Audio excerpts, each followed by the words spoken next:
យឧត្តមប្រាច័ន្ទប្រធានគណៈកម្មាធិការជាតិរៀបចំការបោះឆ្នោតបានអំពាវនាវដល់ប្រជាពលរដ្ឋដែលមានក្នុងបញ្ជីចុះឈ្មោះបោះឆ្នោតចាប់ពី10ឆ្នាំឡើងទៅត្រូវទៅធ្វើទិន្នន័យជីវមាត្រលើរូបថតនិងខ្សែដៃថ្មីឲ្យបានគ្រប់គ្នាគណៈការពិនិត្យបញ្ជីឈ្មោះនិងការចុះឈ្មោះបោះឆ្នោតឆ្នាំ2025នេះចាប់ប្រព្រឹត្តទៅពីថ្ងៃទី1ដល់ថ្ងៃទី26ខែឧសភា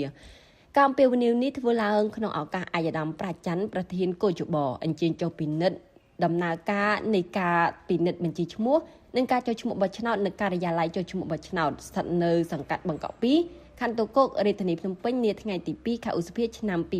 2025អាយដាមបានដឹងថាការធ្វើបច្ចុប្បន្នភាពលើរូបថតនិងខ្សែដៃសម្រាប់អ្នកមានឈ្មោះក្នុងបញ្ជីបោះឆ្នោតចាប់ពី10ឆ្នាំឡើងទៅសម្ដៅធ្វើឲ្យបញ្ជីបោះឆ្នោតកាន់តែមានភាពប្រសើរឡើងប្រកបដោយគុណភាព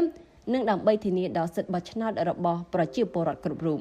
បើតាមកោជបសម្រាប់អ្នកមានឈ្មោះក្នុងបញ្ជីបោះឆ្នោតចាប់ពី10ឆ្នាំឡើងទៅដែលត្រូវធ្វើបច្ចុប្បន្នទិន្នន័យជីវមាត្រទៅលើរូបថតថ្មីនិងខ្សែដៃថ្មីមានចំនួនជាង6លាននាក់ខណៈប្រជាពលរដ្ឋដែលបានប៉ាន់ស្មានត្រូវចូលឈ្មោះថ្មីមានជាង220000នាក់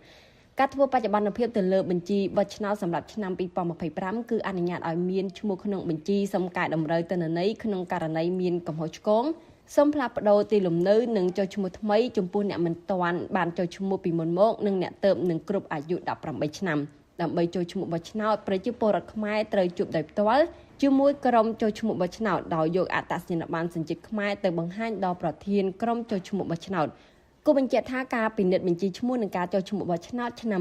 2025មានរយៈពេល26ថ្ងៃចាប់ពីថ្ងៃទី1រហូតដល់ថ្ងៃទី26ខែឧសភារៀងរាល់ថ្ងៃរួមទាំងថ្ងៃសៅរ៍និងថ្ងៃអាទិត្យដែលពេលព្រឹកចាប់ពីម៉ោង7:00ដល់ម៉ោង11:30នាទីថ្ងៃត្រង់និងពេលរសៀលចាប់ពីម៉ោង2ដល់ម៉ោង5:30នាទីល្ងាចនៅតាមសាលាឃុំសង្កាត់និងទីតាំងមួយចំនួនក្នុងឃុំសង្កាត់